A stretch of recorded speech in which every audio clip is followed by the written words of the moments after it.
স্বামী স্ত্রীর ভিতরে আর সম্পর্ক থাকবে না।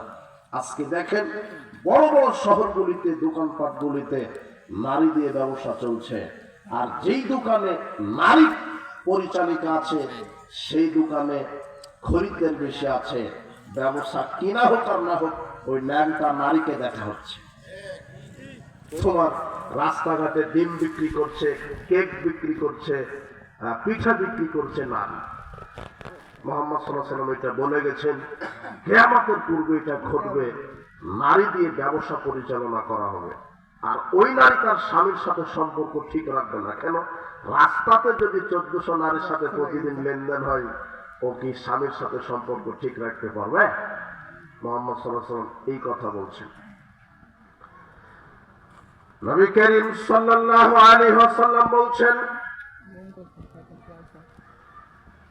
ইন্না মিন আশরাতিস সাআ, কিয়ামতের পূর্বে ঘটে যাবে। কি ঘটে যাবে? আইরফাল ইলম, বিদ্যা উঠে যাবে। ইয়াকসুরাল জাহাল, মূর্খতা বর্ষণ হবে। ইয়াকসুরাজ জিনা, জিনা ব্যভিচার প্রকাশ পাবে। জিনা ব্যভিচার এত প্রকাশ পাবে, রাসূল বলছেন লা তাকুমুস সাআ, কিয়ামত ততদিন পর্যন্ত কায়েম হবে না, হাত্তা ইয়াতাসাফাদু ফিত তারিক তাসাফুদুল হামিদ, যতদিন না গাধা গাধি খোলা মাঠে জেনায় যেইভাবে নিমজ্জিত হচ্ছে, ওইভাবে নারী পুরুষ জেনায় নিমজ্জিত হবে না। তার মানে নারী পুরুষ জেনা একাকার হয়ে যাবে। আপনার ছেলে মেয়ে কোথায় যায়? কোচিং এর নামে, বাজারের নামে, সাংস্কৃতিক অনুষ্ঠানের নামে, শিক্ষা সফরের নামে কোথায় ঘুরছে? 31st নাইট পালন করে, পহেলা বৈশাখ পালন করে, আপনার বিশ্ব বেহায়া দিবস একটা আছে, সেগুলি পালন করে। অথচ আপনার ছেলে মেয়ে, আপনি মুসলিম, আপনার ছেলে মেয়ের জন্মসূত্রে মুসলিম। রাসূল সাল্লাল্লাহু আলাইহি ওয়াসাল্লাম বলছেন, গরু ছাগল রাস্তায় যেভাবে জেনা করে, মানুষ এভাবে জেনা করবে। রাসূল সাল্লাল্লাহু আলাইহি ওয়াসাল্লামকে সাহাবারা জিজ্ঞাসা করলেন, ইন্না যালিকা লাকাইনুন, এটা কি ঘটবে? তিনি বলছেন, নাম লাকুনাল্লা, হ্যাঁ অবশ্যই ঘটবে, এটা ঘটবে। জেনা ব্যভিচার বেশি হবে, এটা ঘটবে। আজকে সমাজে দেখেন পরকীয়া, যৌনাচার, বেপরদা, বেহায়াপনা, বেনাল্লাপনা ঢুকে গেছে। জেনা ব্যভিচার বেশি হয়েছে, হারামখোরদের সংখ্যা বেড়ে গেছে। রাসূল সাল্লাল্লাহু আলাইহি ওয়াসাল্লাম 2টা বক্তব্য কঠোরভাবে দিয়েছেন, আপনি আশ্চর্য হবেন। এইভাবে কোন পাপীদের ব্যাপারে বলেননি, একজন মুশরিকের ব্যাপারে এইভাবে কথা বলেননি। তিনি কি বলেছেন? একজন মুশরিক কাফেরের ব্যাপারে তার এইরকম বক্তব্য নেই, কিন্তু রাসূল সাল্লাল্লাহু আলাইহি ওয়াসাল্লাম বলছেন 2 শ্রেণীর মানুষের জন্য দোয়া করা হারাম। কয় শ্রেণীর মানুষ? 2 শ্রেণীর। এটা আশ্চর্য একটা কথা। ভাবা যায় যে দোয়াই করা যাবে না ওর জন্য। দোয়া মানে আল্লাহ তুমি তাকে বারাকা দান করো, তুমি তাকে রহম করো, তুমি তাকে সুস্থতা দান করো, তুমি তার রুজিতে বারাকা দান করো, এইভাবে দোয়া করা। তুমি তার বিপদ থেকে তাকে রক্ষা করো। এইভাবে মানুষ মানুষের জন্য কি করে? এইভাবে দোয়া করা যাবে না। 2 শ্রেণীর মানুষের জন্য তারা কত খারাপ। তার এক, মুসনাদ আহমদের মধ্যে একটা হাদিস আসছে, 3856 নম্বর হাদিস। রাসূল সাল্লাল্লাহু আলাইহি ওয়াসাল্লাম বলছেন, ইলআনুহুন্না, যখন তোমরা রাস্তাঘাটে অর্ধনগ্ন নারীদেরকে দেখবে, তখন দেখার সাথে সাথে অভিশাপ দিবে। কি দিবে? অভিশাপ। আর এক শ্রেণী আছে, অভিশাপ দিতে বলেনি, তবে তারা এমনিতেই অভিশপ্ত। কিন্তু সরাসরি 2 শ্রেণীর মানুষ আছে যাদের জন্য শরীয়ত বলছে যে দোয়া করা যাবে না। তার এক, অর্ধনগ্ন ল্যাংটা মহিলা। যে আপনার মেয়েটা ল্যাংটা হয়ে স্কুল কলেজে গেছে, দেখেন না এমন পোশাক পরে গেছে যে উরুরানটা একেবারে প্রকট হয়ে আছে না, পিছন সামনে বোঝা যায়, মাথায় কাপড় নেই, এমন একটা পোশাক। আর ওটা তো ইহুদি খ্রিস্টান আমেরিকা ব্রিটেনের পোশাক, যাদের না ধর্মকর্ম আছে, যারা বলে দেয়ার ইজ নো গড। কিন্তু আপনার ছেলে মেয়ে তো বলছে যে আল্লাহকে বিশ্বাস করি, তো কোন আল্লাহকে বিশ্বাস করে ওটা তার মুখের কথা, ও আসলেই মুনাফিক। ও বলছে আল্লাহকে বিশ্বাস করি, কিন্তু আল্লাহ তো বলছে এই মহিলা পর্দা করো, আল্লাহ বলেননি।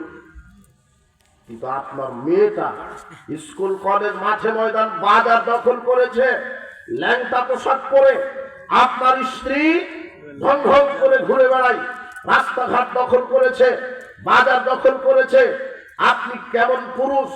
মুহাম্মদ সাল্লাল্লাহু আলাইহি সাল্লাম বলছেন উলঙ্গ ল্যাংটা বেহায়া বেশরমা নারীকে দেখার সাথে সাথে অভিশাপ দাও।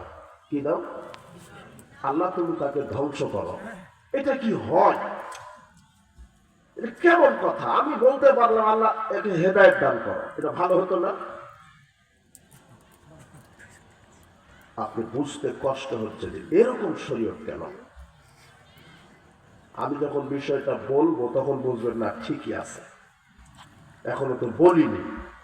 রাসূল সাল্লাল্লাহু আলাইহি ওয়াসাল্লাম বলছেন ল্যাংটা অর্ধনগ্ন বেহায়া বেশরমা নারীকে দেখলে অভিশাপ দাও। যারা এই দেশে নাটক সিনেমা তৈরি করে, যারা অভিনয় করে, এরা কি ল্যাংটা না পর্দাশীল?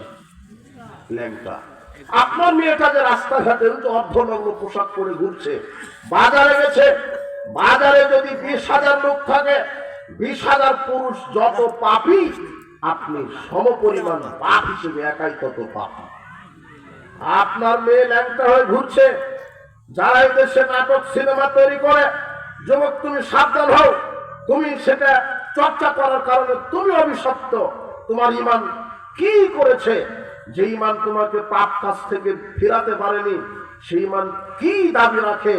সেই ঈমান জান্নাতের দাবি রাখে না। শরীয়ত বলছে, ইসলাম বলছে অর্ধনগ্ন নারীকে দেখার সাথে সাথে অভিশাপ দাও। কেন? ফাইন্নাহুন্না মালউনাত। কেননা এরা আল্লাহর পক্ষ থেকে আগে থেকেই অভিশপ্ত। কার পক্ষ থেকে অভিশপ্ত? এরা আল্লাহর পক্ষ থেকে। এটা রাসূলের হাদিস।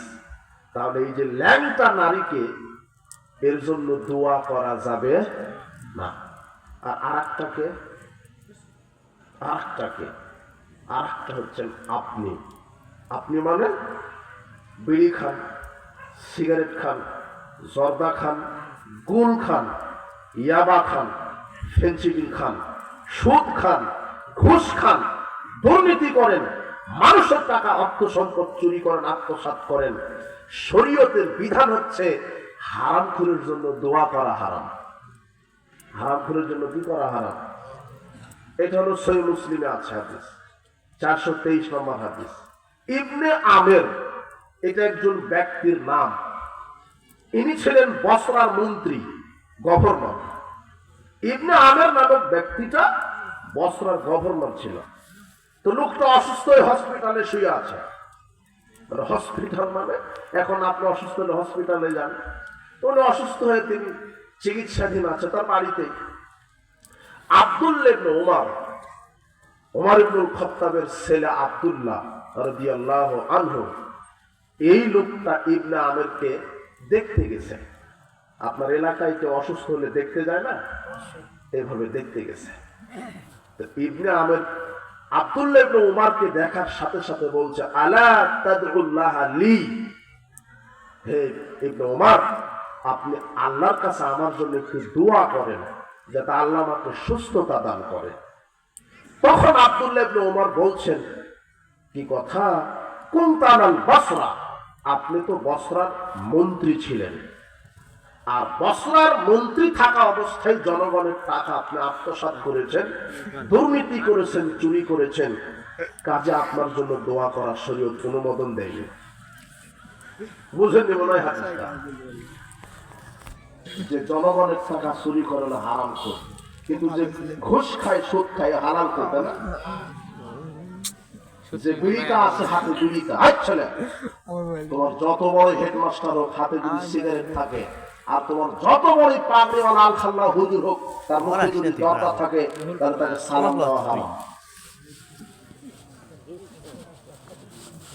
আসসালামু আলাইকুম ওয়া রাহমাতুল্লাহ মানে সালাম মানে তো দোয়া, যে আল্লাহ আপনার প্রতি রহমত বর্ষণ করুক। কিন্তু হাতে আছে সিগারেট, গাঁজা, তোর উপরে রহমত হবে না কি হবে? বুঝলেননি কথা? এখন ওই হাদিসটা আসেন। কোন হাদিস? ইযা যাহারা যিনা ওয়ার রিবা ফি ক্বরিয়াতিন, যেই দেশে যেই এলাকায় সুদ আর জেনা প্রকাশ পাবে, ওই যে নারীটা লুচ্চা হয়ে ঘুরছে ওটা জেনা। কি? ওই নারীকে দেখলে কি হয়? চোখের জেনা। আল্লাহ নবী বলছেন কুতিবা লিবনি আদম নসিবুহু মিনাজ জেনা, আদম সন্তানের ভাগে জেনার গুনাহ লেখা হয়ে থাকে। ফাল আইনানে জেনাহুন নাজরু, মানুষ দুই চোখ দিয়ে যেটা উলঙ্গ নারীকে দেখছে এটা হলো চোখের জেনা।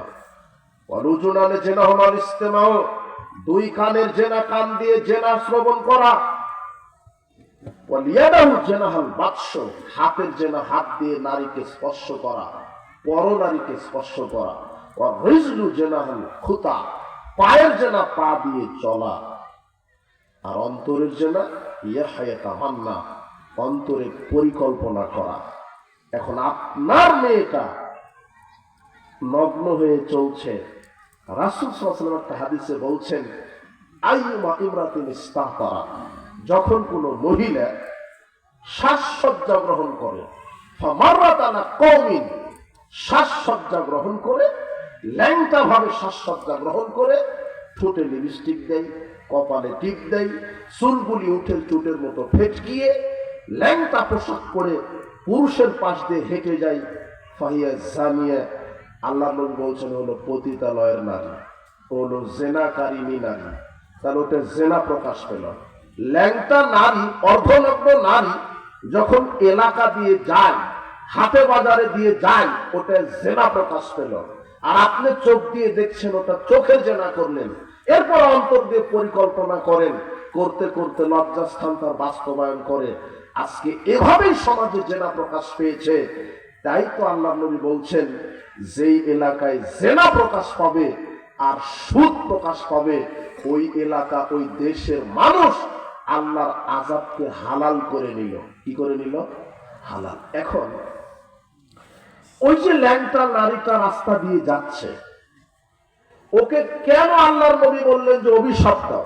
কেন বললেন জানেন? ওই একটা ল্যাংটা নারীর কারণে 10 জন মুমিন ব্যক্তি ভূমিকম্পে ভূমিধসে মৃত্যুবরণ করে। বুঝেননি মনে হয় কথা? বুঝেন? একটা বিল্ডিং ধসে পড়েছে ভূমিকম্পে, একটা বিল্ডিং, কি মনে করেন 10 তলা বিল্ডিং ভেসে পড়ে একেবারে ভূমিকম্পে মাটির নিচে চলে গেছে। তো 10 তলা বিল্ডিং এ শুধু কি লুচ্চারাই থাকে না পরেশগার 2-1 ছিল? কথা বুঝেন না? কিন্তু লুচ্চা নারীর জন্য বেহায়াপনা, জেনার কারণে ওই বিল্ডিংটা আল্লাহ ধসে দিলেন। কিন্তু বিল্ডিং ধসার কারণে আল্লাহ কি ওই পরেশগার তাহাজ্জুদ গুজার ব্যক্তিকে বাঁচিয়ে অন্যদেরকে সবাইকে মারবেন, না সবাই চাপা পড়ে মারা যাবে? তাহলে একটা উলঙ্গ নারীর কারণে 10 জন ভালো মানুষের শাস্তি হলো। ওই যে উলঙ্গ নারী মাটি চাপা পড়ে ভূমিকম্পে মারা গেল, হলো জাহান্নামী।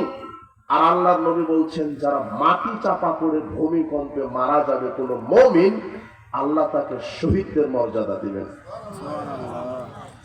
এই লোকটা নিরাপদে ছিল, কিন্তু ভূমিকম্পে এত ক্ষয়ক্ষতি হয়ে গেল। এই ভূমিকম্পটা হলো কার কারণে? ওই বেহায়া নারীর কারণে। এই জন্য রাসূল সাল্লাল্লাহু আলাইহি ওয়াসাল্লাম বলছেন, ওকে দেখার সাথে সাথে কি দাও? অভিশাপ দাও। যেই সমাজে জেনা প্রকাশ পাবে, সেই সমাজে আল্লাহর গজব নাজিল হবে। যেই সমাজে সুদ প্রকাশ পাবে, সেই সমাজে গজব নাজিল হবে। বাংলাদেশ কি যাকাত ভিত্তিক অর্থনীতি? কি ভিত্তিক? এই যত ব্যাংক আছে সব হিন্দুরা মনে হয় ব্যাংকার, তাই না? ইহুদি খ্রিস্টান, মুসলমান তো কোনো ব্যাংকে নাই। আছে? ও মুসলমান, ও মুসলমান হলে সুদী ব্যাংকে চাকরি করতে পারে? কি বলেন আপনি? হলো মুনাফিক। কি ভয় লাগে নাকি বলতে? যারা নামাজ পড়ে না বলছে যে বেনামাজি। কোথায় পাইছে লোকে বেনামাজি? কোরআনে বলা হয়েছে, আল্লাহ বলেছেন বেনামাজি মুশরিক। কে বলেছেন? আল্লাহ। মুনিবিনা ইলাইহি ওয়াত্তাকু ওয়া আকিমুস সালাহ। আল্লাহ বলছেন তোমরা আল্লাহর দিকে রুজু হও, সালাত কায়েম করো, ওয়ালা তাকুনু মিনাল মুশরিকিন, মুশরিকদের অন্তর্ভুক্ত হইও না। যারা সালাত আদায় করে না তারা কার অন্তর্ভুক্ত? এটা আল্লাহর কথা। এই জন্য বেনামাজি বলবেন না, হয় কাফের বলবেন, না হলে মুশরিক। কি? যারা 5 ওয়াক্ত সালাত আদায় করে না এরা মুসলিম না, এরা মুশরিক, না হলে কাফের। সমাজে 4 শ্রেণীর মুসল্লি আছে। কয় শ্রেণী? 4 শ্রেণী। এক, মুনাফিক মুসল্লি। কি মুসল্লি? মুনাফিক। 2, ফাসিক মুসল্লি। 3, মুশরিক মুসল্লি। 4, কাফের মুসল্লি। কয় ধরনের? 4 ধরনের। এখন আপনি নিজে নিজেই বুঝতে পারবেন যে আমি 4টার মধ্যে কোনটা। বলার পরে আপনি বুঝতে পারবেন, না হলে বুঝতে পারবেন না। কয় শ্রেণীর মুসল্লি আছে সমাজে? 4 শ্রেণী। এক হচ্ছে মুনাফিক। মুনাফিক যারা মুসল্লি, মুসল্লি বুঝেন? যারা কি পড়ে? সালাত আদায় করে। মুনাফিক যারা মুসল্লি এরা 5 ওয়াক্তই সালাত আদায় করে। কয় ওয়াক্ত? 5 ওয়াক্ত। 1 ওয়াক্ত কাজা করে না, কিন্তু 5 ওয়াক্তই সালাত আদায় করে। তারপরও মুনাফিক। কেন? 1 নম্বর বৈশিষ্ট্য মুনাফিক মুসল্লির, এরা 5 ওয়াক্ত সালাত আদায় করে কিন্তু ওয়াক্ত মতো করে না। কি মতো? ওয়াক্ত মতো, নিজের মতো করে পড়ে, ইচ্ছা মতো। ব্যবসা করছে, আসর আজান দিয়েছে, বলছে যে সূর্য ডোবার 5 মিনিট আগে পড়ে নেব। সূর্য ডোবার আগে পড়লেই তো হলো, মাগরিবের আগে পড়লেই হলো। এ হলো মুনাফিক মুসল্লি। কি? এলো মুনাফিক। ইন্নাস সালাতা কানাত আলাল মুমিনিনা কিতাবাম মাওকুতা। আল্লাহ বলছেন আমি নিশ্চয় মুমিনদের উপরে সময় মতো ওয়াক্ত মতো সালাত ফরজ করেছি। ওয়াক্ত কার থেকে নির্ধারিত? আল্লাহ থেকে। আল্লাহ থেকে। ওয়াক্ত আল্লাহর পক্ষ থেকে নির্ধারিত। আপনি নিজ ইচ্ছাকৃত ভাবে দুনিয়ারই ব্যস্ততা দেখিয়ে আপনি নিজের ইচ্ছা স্বাধীন সালাত আদায় করছেন, 5 ওয়াক্তই করেন। বলছে যে জোহরটা আসরের সাথে পড়ে নেব। আপনার স্ত্রী ও 5 ওয়াক্ত সালাত আদায় করে, কিন্তু কোন একটা দিন জোহরের সালাত ওকে আগে জাহান্নামে দিবেন। এটা আল্লাহ কোরআনে বলছেন এই কথা। ওয়াক্ত মতো সালাত। আপনার স্ত্রী ঘর ঝাড়ু দিচ্ছিল, ভাত রান্না করছিল, ওয়াক্ত হয়ে গেছে, আজান হয়ে গেছে, ভাত রান্না, ঘর ঝাড়ু দাও, কাপড় কাচা বন্ধ। আগে ওয়াক্ত মতো সালাত আদায় করবে। তারপরে আপনি চাকরিজীবী ছিলেন, ওয়াক্ত হয়ে গেছে, চাকরি বন্ধ, ডিউটি বন্ধ। ব্যবসায়িক ছিলেন, ব্যবসা প্রতিষ্ঠান, ওয়াক্ত হয়ে গেছে, ব্যবসা প্রতিষ্ঠান বন্ধ। আপনি যেই হন, সালাতের ওয়াক্ত হওয়ার সাথে সাথে ওয়াক্ত মতো সালাত আদায় করতে হবে। যদি আপনি চাকরি নিয়ে ব্যস্ত থাকেন, ব্যবসা নিয়ে ব্যস্ত থাকেন, কৃষি কাজ নিয়ে ব্যস্ত থাকেন, আর সালাত পড়েন আপনি 5 ওয়াক্ত, কিন্তু ওয়াক্ত মতো নয়, নিজের ওয়াক্ত মতো, আপনি মুসল্লি, কিন্তু কি মুসল্লি? মুনাফিক। এটা এক, ওয়াক্ত মতো সালাত আদায় করবেন। মুনাফিক মুসল্লির 2 নম্বর বৈশিষ্ট্য, এরা জামাতে সালাত আদায় করে না। কিসে? 5 ওয়াক্তই পড়ে, কিন্তু কিসে পড়ে না? ইবনে মাসউদ বলছেন লাকাদ রাআইতুনা মা ইয়াতাখাল্লাফু আনিস সালাত ইল্লাল মুনাফিকিন। আমাদের সময় মুনাফিকরাই শুধু জামাতে সালাত আদায় করতো না। তারা মুনাফিক। আপনিও তো পড়েন, বাজারে আছেন, দোকানের ভিতরে মেরে দিবেন। কথা বুঝলেন না? বাড়িতে আছেন, ভালো মানুষ আপনি, একেবারে বাড়ির সাথে লাগিয়ে মসজিদ, বাড়িতেই পড়ে নিলেন, আপনি হলেন টাটকা মুনাফিক। কি বুঝেন মনে হয় কথা? এটা রাসূলের হাদিস। শুনেন, কোরআনে 2টা আয়াত আছে। একটা আয়াত আল্লাহ বলছেন ইয়াতাসাআলুনা আনিল মুজরিমিন মা সালাকাকুম। কি পাপ করে জাহান্নামে গেছে? আচ্ছা, সালাত আদায় না করলে যে পাপ হয়, আজকের পূর্বে শুনেছেন এই কথা? সুদ খেলে কি হয়? নিজের স্ত্রীকে ছেড়ে অন্যের স্ত্রীর সাথে জেনা করলে কি হয়? হ্যাঁ, অন্যের সম্পদ চুরি করলে কি হয়? কিন্তু এ পর্যন্ত শুনেছেন যে সালাত আদায় না করলে পাপ হয়? কোরআনে আল্লাহ বলছে নাই তোমরা কি পাপ করে জাহান্নামে আসছো, তখন ওরা সুদের পাপ বলবে না, জেনার পাপ বলবে না, মদ খাওয়ার পাপ বলবে না, প্রথম কিসের পাপ বলবে? সালাত আদায় করবে। সালাত আদায় না করলে কি হয়? পাপ হয়।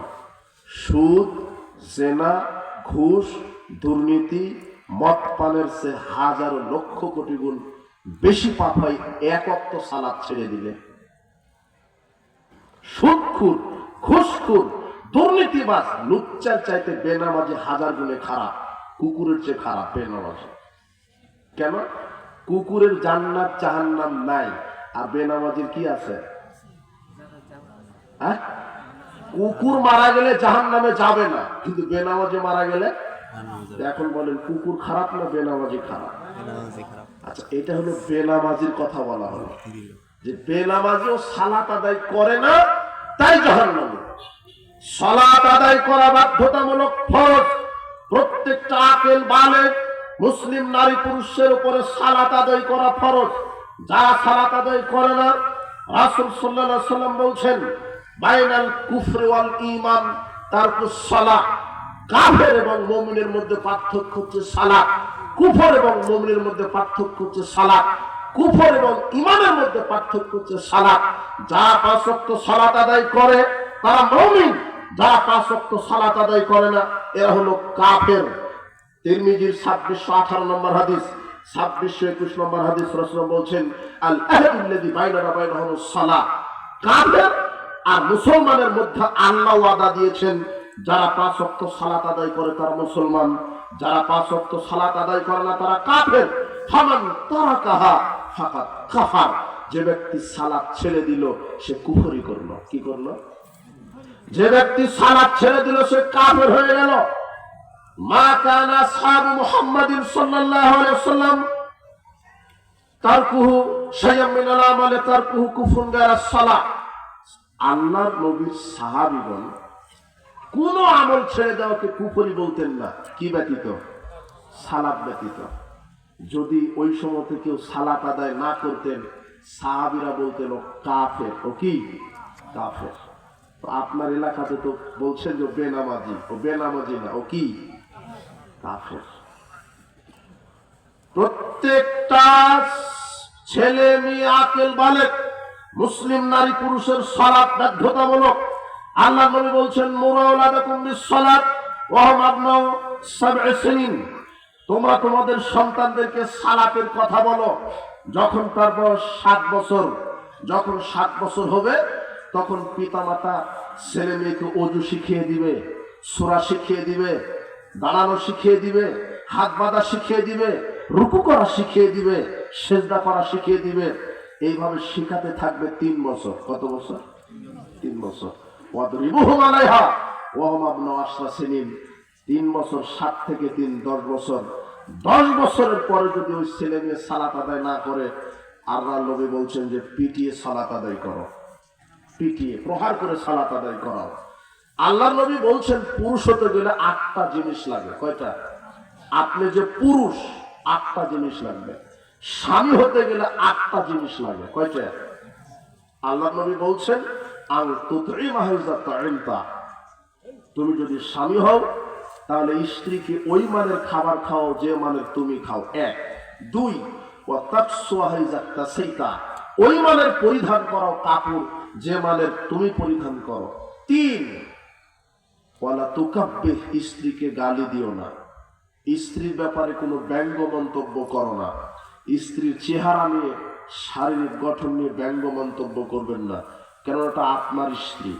সবসময় প্রশংসা করবেন, তুমি খুব সুন্দর, তোমার নাক সুন্দর, ঠোঁট সুন্দর।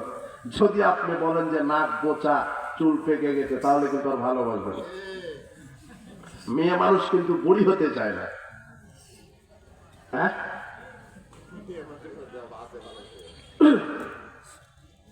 মহিলা ওকে সবসময় প্রশংসা করবেন, ওর প্রশংসা করতে হয় যে তুমি দিন দিন খুব ভালো হচ্ছ, তোমার হাতের রান্না খুব ভালো, তোমার চেহারা খুব ভালো, দিন যত যাচ্ছে তত তুমি ডানা কাটা পরি হচ্ছ, দেখবে যে সারা রাত পাটি বেরিয়ে আপনার। আর যদি একটু 19-20 করো তাহলে আপনাকে আর ভালোবাসবে না। এই জন্য মোহাম্মদ সাল্লাল্লাহু আলাইহি ওয়াসাল্লাম বলছেন ওয়ালা তুকাব্বি, স্ত্রীকে গালি দিও না, খারাপ কটু মন্তব্য করো না। 4 ওয়ালা তাজরিবিল ওয়াজহা, স্ত্রীর মুখের উপরে মেরো না, স্ত্রীকে মারধর করো না। 5 ওয়ালা তাহজুর ইল্লা ফিল বাইত, নিজের বাড়ি ছাড়া অন্য কোথাও যেতে দিও না। আপনার স্ত্রী আপনার অনুমতি ছাড়া হাটে যাবে না, বাজারে যাবে না, খালা ফুপু আত্মীয়র বাড়ি যাবে না। আরে খালা ফুপু আত্মীয়র বাড়ি, তাহলে ছেলে মেয়ে বুঝতে পারবে যে জোহরের সালাত আদায় না করলে কি আছে। বুঝেনি মনে হয় কথা। আল্লাহ নবী বলছেন যখন 10 বছর হবে তখন লাঠি দিয়ে পিটিয়ে কি আদায় করাও, সালাত। এজন্য তিনি বলছেন স্ত্রীও চিন্তা করবে যে যদি গরম পানি চেয়েছে ঠান্ডা পানি দিলে কি আছে। বুঝেননি? পরিবার কন্ট্রোল করতে হয় লাঠি দিয়ে, এটা হলো শরীয়ত। আজকে গিয়ে ঘুমানোর পূর্বে লাঠিটা দরজায় ঝুলিয়ে রাখবেন, ইনশাআল্লাহ কল্যাণ হবে। এটা রাসূলের সুন্নাহ। কি বুঝেননি কথা? আর হচ্ছে যে পরিবারকে পরকালের ভয় দেখাও, আল্লাহ সম্পর্কে আল্লাহ ভীতি দেখাও। সালাত আদায় না করলে জাহান্নামে আল্লাহ শাস্তি দিবেন, আগুন দিয়ে পুড়িয়ে দিবেন, কলিজা ছাই করে দিবেন। সালাত আদায় না করলে কবরের শাস্তি হবে, বিচারের মাঠে আল্লাহ পাকড়াও করবেন। আল্লাহ আযাবেরা শক্তিশালী, আল্লাহ সর্বশক্তিমান। এইভাবে পরকালে আল্লাহ ভীতি পরিবারকে দিতে হবে। নবী করিম সাল্লাল্লাহু আলাইহি ওয়াসাল্লাম বলছেন পিটিয়ে সালাত আদায় করাও, সালাত বাধ্যতামূলক আদায় করতে হবে। শোনো যুবক, তোমার বাড়িতে তোমার দাদা আছে, দাদা 80 বছর 90 বছর বয়স, ও কি করে? ও হলো বলে যে বেটা আমি সালাত আদায় করব কিভাবে, আমি তো বৈঠকি দান, কাউকে পাঠিয়ে দেন চাদর নিয়ে। হ্যাঁ,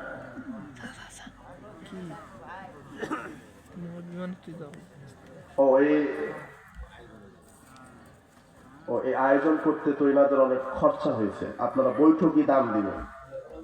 হ্যাঁ, এবং মহিলা যারা আছেন তাদেরকে বলবো আপনারা আপনাদের নিজ নিজ দায়িত্বে আপনারা দানের হাত প্রশস্ত করে দিন, সাধ্য অনুযায়ী আপনারা ব্যয় করুন। আল্লাহর দ্বীনকে প্রচার প্রতিষ্ঠার জন্য সার্বিকভাবে সহযোগিতা করুন। আল্লাহ আপনাদেরকে সহযোগিতা করার তৌফিক দান করুন। আমিন। যে কোনো মূল্যে সালাত, যারা সালাত আদায় করে না অবশ্যই তাদেরকে আজ থেকে সালাত আদায় করতে হবে। আল্লাহ তুমি এদেরকে হেদায়েত দান করো, যে কোনো মূল্যে সালাত। তো আমি বেশি ওই দিকে যাচ্ছি না, যেটা বোঝাতে চাচ্ছি যে মুনাফিক মুসল্লি, কি মুসল্লি? মুনাফিক। কোরআন মাজিদে এই আয়াতে বলছেন যে তোমরা কেন জাহান্নামে আসছো? তো কি যে আমরা সালাত আদায় করিনি। আচ্ছা, যারা সালাত আদায় করে এরা তো জাহান্নাম। কিন্তু আরেকটা যে আয়াত আছে, কি আয়াত? ফাওয়াইলুল লিল মুসাল্লিন। এই আয়াত নাই? 50 মিনিট। এটা কোন সূরার আয়াত? সূরা মাউন। আল্লাহ বলছেন মুসল্লিদের জন্য ওয়াইল নামক করতেন ফাওয়াইলুল লিল মুনাফিকিন, যারা মুনাফিক মুসল্লি এদের জন্য ওয়াইল নামক জাহান্নাম। আর মুনাফিক মুসল্লির কয়েকটা বৈশিষ্ট্য, এরা সালাত আদায় করে ওয়াক্ত মতো করে না। 1 2 এরা সালাত আদায় করে জামাতে করে না। 3 এরা সালাত আদায় করে মসজিদে করে না, বাজারে করে, বাড়িতে করে। 4 এরা সালাত আদায় করে মানুষকে দেখাবার জন্য সালাত আদায় করে। 5 এরা সালাত আদায় করে রুকু সেজদা ঠিক মতো করে না, এরা রুকু সেজদা সালাতকে চুরি করে। 6 মুনাফিক মুসল্লির আরেকটা বৈশিষ্ট্য, এরা সালাতও আদায় করে পাপ কাজও করে বেড়ায়। এরকম আছে না সমাজে? সুদও খায়, ঘুষও খায়, আরে অফিসার, ও পাসপোর্ট অফিসে বসে চাকরি করে, ভিসা অফিসে বসে চাকরি করে, ইনকাম ট্যাক্স অফিসে বসে চাকরি করে, বড় অফিসার, দাড়িও আছে, টুপিও আছে, আলখাল্লা জুব্বা ঠিকই আছে, সবই আছে।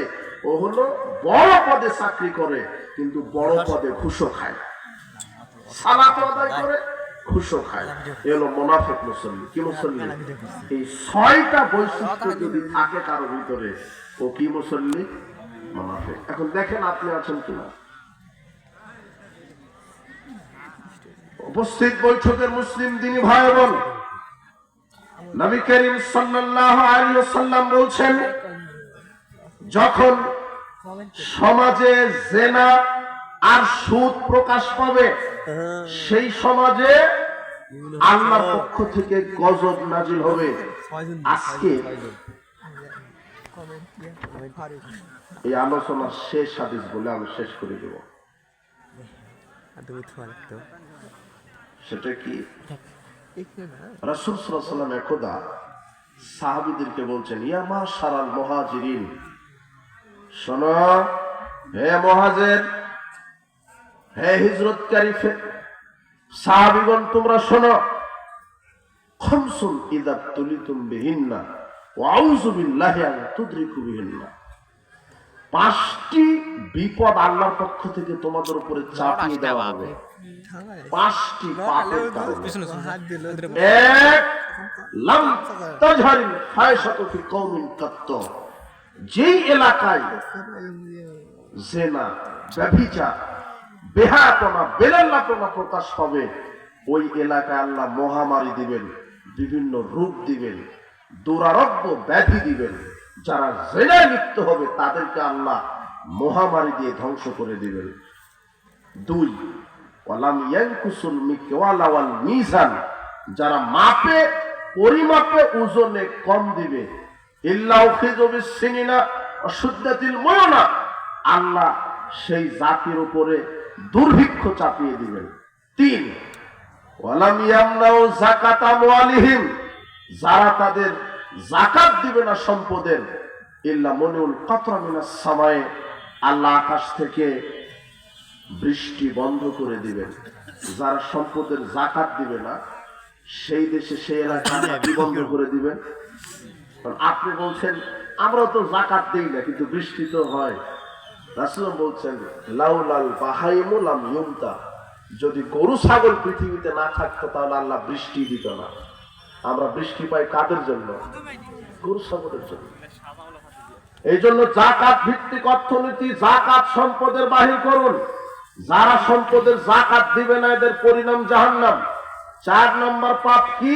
ওয়ালাম ইয়ানকুসু আহাদাল্লাহি ওয়া রাসূলিহি, যারা আল্লাহ এবং তার রাসূলের সাথে ওয়াদা খেলাপ করবে, আল্লাহ তাদের উপরে স্বৈরাচারী শাসক চাপিয়ে দিবেন।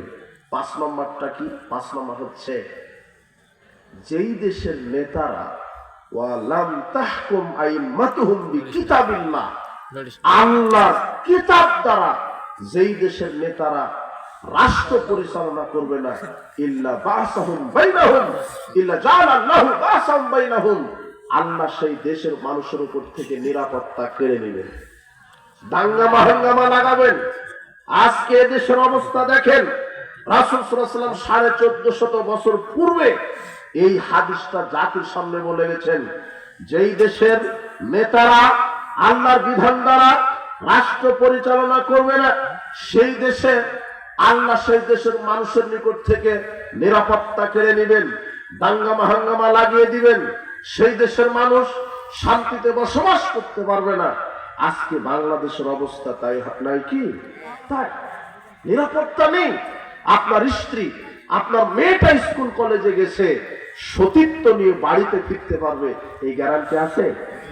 আপনি রাতে দিনে অর্থ সম্পদ নিয়ে বাজারে গেছেন, ব্যবসা করতে গেছেন, কিন্তু আপনি অর্থটা নিরাপদে বাড়িতে বা ব্যবসা প্রতিষ্ঠানে নিয়ে যেতে পারবেন, এই গ্যারান্টি নেই। আপনি সকালে ফিরেছেন, সন্ধ্যায় ভালো জীবিত হয়ে বাড়িতে ফিরবেন, এই গ্যারান্টি নেই। দিনে দুপুরে মানুষকে ছুরি দিয়ে জমা করে মারছে, পাথর দিয়ে মাথা ফাটিয়ে দিচ্ছে। আজকে মানুষের নিরাপত্তা নেই। যুদ্ধ বিগ্রহ, দাঙ্গা হাঙ্গামা, গাড়ি পুড়িয়ে দেওয়া, বাড়ি পুড়িয়ে দেওয়া, অমুক নেতাকে মেরে দেওয়া, অমুক ছেলেকে মেরে দেওয়া, এই মানুষ, এই দেশে যে নিরাপত্তা নেই, রাসূল সাল্লাল্লাহু আলাইহি ওয়াসাল্লাম বলছেন যে দেশে আল্লাহর কিতাব দ্বারা রাষ্ট্র পরিচালনা হবে না, সেই দেশ থেকে আল্লাহ নিরাপত্তা কি করে নেবেন? উঠিয়ে নেবেন। আপনার দেশের নেতা কি কোরআন হাদিস দিয়ে রাজনীতি করে? না। কোন নেতার পিছনে আপনি ছুটেন? আপনি নিজেও তো মুসলিম, আপনি কোন নেতাকে নির্বাচন করছেন? হকপন্থী আলেম ওলামাকে বেছে নিন, জামাতবদ্ধ ঐক্যবদ্ধ ভাবে জীবনযাপন করুন। নবী করিম সাল্লাল্লাহু আলাইহি ওয়াসাল্লাম বলছেন, যখন দেশে কোরআন সুন্নাহ দ্বারা শাসন ব্যবস্থা কায়েম হবে না, সেই দেশে নিরাপত্তা থাকবে না। আশ্চর্য কথা, এই দেশের মুসলিম নাগরিক হচ্ছে অধিকাংশ নাগরিক মুসলিম, এই দেশের নেতা নেত্রীও মুসলিম। কি করে ইহুদি খ্রিস্টানের সংবিধান হলো? কিভাবে নেতা নির্বাচন হবে? নেতা নির্বাচন পদ্ধতি কি হবে?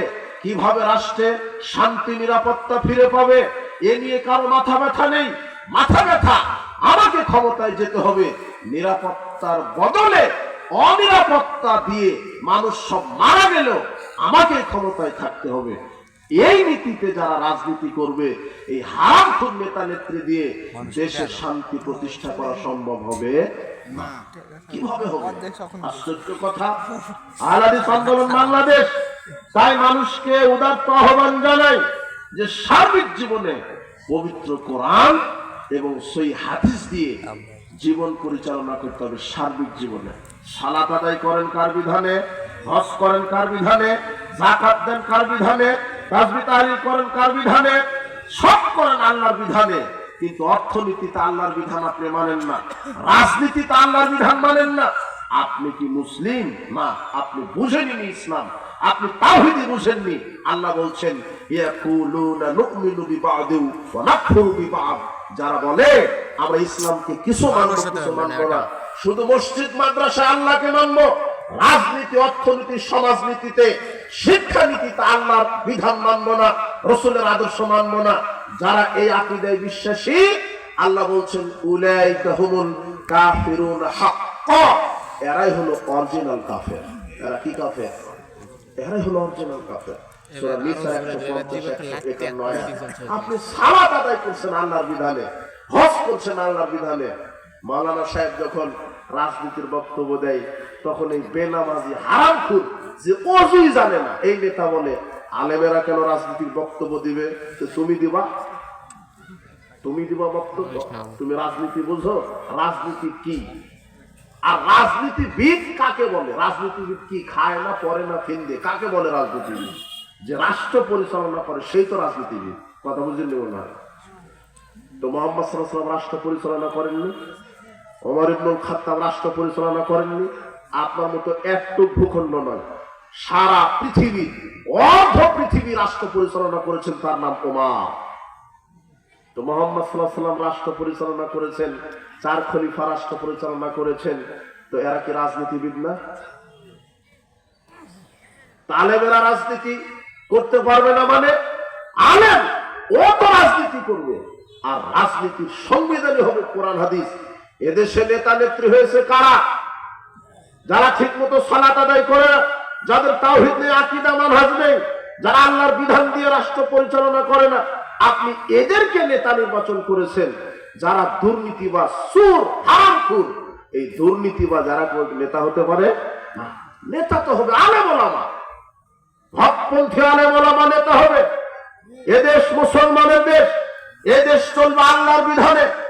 মুসলমানের নেতা হবে কোন বেনামাজি নয়, কোন সুদখোর ঘুষখোর নয়, কোন দুর্নীতিবাজ নয়। এই দেশের নেতা হবে হকপন্থী আলেম ওলামা। আর এই দেশের সংবিধান হবে কোরআন হাদিস। যখন সংবিধান হবে কোরআন হাদিস, তখন আর এইভাবে রাত জেগে বক্তব্য দেওয়া লাগবে না। বাবাজিরা, সুদ খায়ও না, ওই সংসদ থেকে বক্তব্য পাশ হবে, আজ থেকে বাংলাদেশের সুদী ব্যাংকগুলিকে কবর দেওয়া হলো, সুদ হারাম করা হলো, বেপরদা চলা নিষেধ। কেউ যদি সালাত আদায় না করে তাহলে তার আজীবন জেল হবে, সংসদ থেকে পাশ করা হবে। কেউ যদি সম্পদ চুরি করে হাত কাটা হবে। সুদ আর থাকবে না। কেউ যদি বিবাহের পরে জেনা করে তাকে বুক পর্যন্ত মাটিতে পুঁতে দিয়ে পাথর মেরে মাথা ফাটিয়ে তাকে হত্যা করা হবে, লুচ্চামি আর থাকবে, পরকীয়া থাকবে, বন্ধ হয়ে যাবে। এটা হলো স্থায়ী সমাধান। এই জন্য সংসদের 300টা সিটে বসতে হবে হকপন্থী আলেম ওলামা, আর সংবিধান থাকবে কোরআন আর হাদিস। আল্লাহ তুমি এটাই কবুল করো। কিন্তু আপনার যেই দাড়ি টুপিওয়ালা হুজুর রাজনীতিতে নেমেছে এই কুফরি শিরকি গণতান্ত্রিক পদ্ধতিতে, এই গণতান্ত্রিক পদ্ধতিতে যেই ক্ষমতায় যাক সে পূর্ণাঙ্গ ইসলাম কায়েম করতে পারবে না, সে প্রতিষ্ঠা করতে পারবে না। আরে ইব্রাহিম আলাইহিস সালাম তো মণ্ডপে গিয়েছিলেন মূর্তি ভেঙে দেওয়ার জন্য, কিন্তু আপনার হুজুর শুধু হিন্দুদের দুটা ভোটের লোভে মন্দিরে যায় মূর্তি উদ্বোধন করে দেওয়ার জন্য। তাহলে হয় এগুলি দিয়ে হবে? এরা যদি ক্ষমতায় যায় এরা বলতে পারবে না যে মাজারগুলি ভেঙে দাও, কবর খানকা ভেঙে দাও। আর যদি হকপন্থী আহলে সুন্নাহ ওয়াল জামাত আহলুল হাদিস এই আলেমদেরকে যদি আল্লাহ রাষ্ট্রের নেতা হিসেবে কবুল করে, আমাদের টার্গেট রাতারাতি ব্যালেট বুলেট দিয়ে ক্ষমতায় যাওয়া না। আহলে হাদিসদের টার্গেট রাসূল মুহাম্মদ সাল্লাল্লাহু আলাইহি ওয়াসাল্লাম যেই টার্গেট করেছিলেন, পৃথিবীর ইতিহাসে নবী রাসূলগণ যেইভাবে ইসলামের দাওয়াত দিয়েছে, সমাজ সংস্কার করেছে, রাতারাতি ইসলাম কায়েমে বিশ্বাসী নয়। এটা দাওয়াতের মাধ্যম, দাওয়াত এবং জিহাদের মাধ্যমে 10, 20, 100, 500 নূহ আলাইহিস সালাম 950 বছর দাওয়াত দিয়েছিলেন। কত বছর? 950 বছর। এটা এই দাওয়াতে বিশ্বাসী আহলে হাদিস আন্দোলন। এই দাওয়াতের মাধ্যমে যেদিন বাংলাদেশের 20 কোটি মুসলমানের আকীদা মানহাজ পরিবর্তনের মাধ্যমে, আকীদা আমল সংস্কারের মাধ্যমে যেদিন ক্ষমতায় আল্লাহ এদেরকে নিয়ে যাবেন, সেদিন এরা কি করবে? সেদিন আহলে হাদিস সংসদ থেকে বলে দিবে মুহাম্মদ সাল্লাল্লাহু আলাইহি ওয়াসাল্লামের ভাষায়, কি ভাষায়? আলিফ লা তাদাতুল সালাল্লা তামাসতাহু ওয়ালা কবরান মুশরিফান ইল্লা সাওয়াইতাহু। আলিফ মুহাম্মদ সাল্লাল্লাহু আলাইহি ওয়াসাল্লাম ক্ষমতা পাওয়ার পরে যখন বলেছিলেন এই রাষ্ট্রে যত ছবি, মূর্তি, কবর, খানকা, মাজার আছে, দরগা আছে, সব মাটিতে একেবারে ভেঙে মিশিয়ে সমান করে দাও। যখন এদেশের হকপন্থী আলেম ওলামা ক্ষমতায় যাবে, সেদিনও সংসদ থেকে বলে দেওয়া হবে 24 ঘন্টার মধ্যে ছবি, মূর্তি, খানকা, মাজার ভেঙে মাটির সমান করে দাও। সেদিন বলতে পারবে, কিন্তু তোমার এই হুজুর বলতে পারবে না। কেন? এই ব্যালেট বুলেট ভোটের মাধ্যমে যেই ওই ক্ষমতায় যাবে সে হবে গোলালো মার্কা ঘর জমা ইহুদি খ্রিস্টানেরই নেতা। হবে না, ও বলতে পারবে না, ও সুধার করতে পারবে না। কেননা গণতন্ত্রে বলা হয়েছে অধিকাংশ রায় কি চূড়ান্ত। ও সুদ হারাম করতে পারবে না, ও বলতে পারবে না জাতীয় সঙ্গীত, শিরকি সঙ্গীত, ওমা তোমার আকাশ তোমার বাতাস, এটা যতবার আপনার সন্তান বলে, আসলে তো এটা রবি ঠাকুরের কবিতা। হিন্দুর কবিতা চলবে কেন? মুসলমান ভূখণ্ডে যে দেশ মুসলমানের, যে দেশের নাগরিক মুসলমান, যে দেশের নেতা নেত্রী মুসলমান, যে দেশের শিক্ষা ব্যবস্থায় মুসলমানের অধিকাংশ পড়াশোনা করে, সেই দেশে হিন্দুর কেন কবিতা চলবে? ওখানে তো থাকতে পারতো কাজী নজরুলের কবিতা, থাকতো না তো বন্ধ ধরে দেখবো এবার জগৎটাকে এটা দিয়েও তো শুরু করা যেত। হিন্দুত্বটা চলে কেন? রবি ঠাকুর যতবার বলেছে ওমা তোমার আকাশ তোমার বাতাস, ততবার জাতিকে তিনি বুঝিয়ে চেয়েছেন, জাতিকে ততবার তিনি বুঝাতে চেয়েছেন যে ও কালিমা তোমার আকাশ তোমার বাতাস, ওটা কি দুর্গা মায়ের আকাশ না আল্লাহর আকাশ? আপনার ছেলেটা যে একেবারে ঘুম থেকে উঠেই বক্তব্যে গিয়েই এই শিরক দিয়ে সূচনা করছে, এই জাতি কল্যাণ পেতে পারে? এরা এই জাতীয় সঙ্গীত বাতিল করতে পারবে না। কিন্তু হকপন্থী আলেম যদি ওইখানে যায়, দীর্ঘমেয়াদী পরিকল্পনা নিয়ে, রাতারাতি নয়, তাহলে এরা 24 ঘন্টা নয় 24 সেকেন্ডের মধ্যে ইনশাল্লাহ এই শিরককে বাতিল করে দিতে পারবে ইনশাল্লাহ। এটা আহলে হাদিসের মূল টার্গেট। শিরক বিদআতকে উৎখাত করো, সুদ অর্থনীতিকে বন্ধ করে দাও, সুরের হাত কাটো। কিভাবে সুরের হাত কাটবে? যে দেশে প্রায় সবই সুর, কার হাত কাটবে? যেই নেতা সুরের হাত কাটার বিধান চালু করবো ওর আগে কাটা লাগবে। যেই দেশের পিয়ন 400 কোটি টাকার মালিক হয়, সেই দেশে এমপির অবস্থা কি? কথা বুঝেননি? এই জন্য আহলে হাদিস যখন ক্ষমতায় যাবে ইনশাল্লাহ, রাতারাতি আমরা বিশ্বাসী নই, এইভাবে আকীদা আমলের সংশোধনের মাধ্যমে দাওয়াত দিতেই থাকবো। আল্লাহ যেদিন রহম করবেন সেই দিন কবুল করবেন ইনশাআল্লাহ। সেই দিন কোরআন সুন্নাহ দিয়ে রাষ্ট্র পরিচালনা হবে ইনশাআল্লাহ, মানুষ নিরাপত্তা পাবে। কিন্তু এরা পারবে না, এরা কবর, খানকা, মাজার, উঁচু কবর ভেঙে দিতে পারবে না, এরা জাতীয় সঙ্গীতকে হারাম ঘোষণা করতে পারবে না, এরা সুদকে হারাম ঘোষণা করতে পারবে না। কেন পারবে না? এরা ওই ইহুদি খ্রিস্টানের নীতিতেই যাচ্ছে। তো ওদের নুন খেয়ে ওদের বিরুদ্ধাচরণ করতে কি পারে? অসম্ভব। গণতন্ত্র কুফরি মতবাদ। 2 মিনিট আপনার কথা, আমি এখানে ইতি টানছি 2 মিনিটে। গণতন্ত্র, এই যে প্রচলিত যে ভোট পদ্ধতি, প্রচলিত যে নির্বাচন পদ্ধতি, প্রচলিত যে নেতা নির্বাচন পদ্ধতি, এটা ইসলাম সমর্থন করে না। গণতন্ত্র মানুষের তৈরি করা, আর ইসলাম কার প্রদত্ত? গণতন্ত্রে মানুষের বিধান চূড়ান্ত, আর ইসলামে কার বিধান? গণতন্ত্রে মানুষ চলবে মানুষের বিধান দিয়ে, আর ইসলামে মুসলমানেরা চলবে কার বিধান দিয়ে? গণতন্ত্রে মানুষের বিধান পরিবর্তনশীল, আর ইসলামে আল্লাহর বিধান। গণতন্ত্রে অধিকাংশের রায় চূড়ান্ত, ইসলামে ওহির বিধান চূড়ান্ত। গণতন্ত্রে সার্বভৌম ক্ষমতার মালিক জনগণ, ইসলামে সার্বভৌম ক্ষমতার মালিক।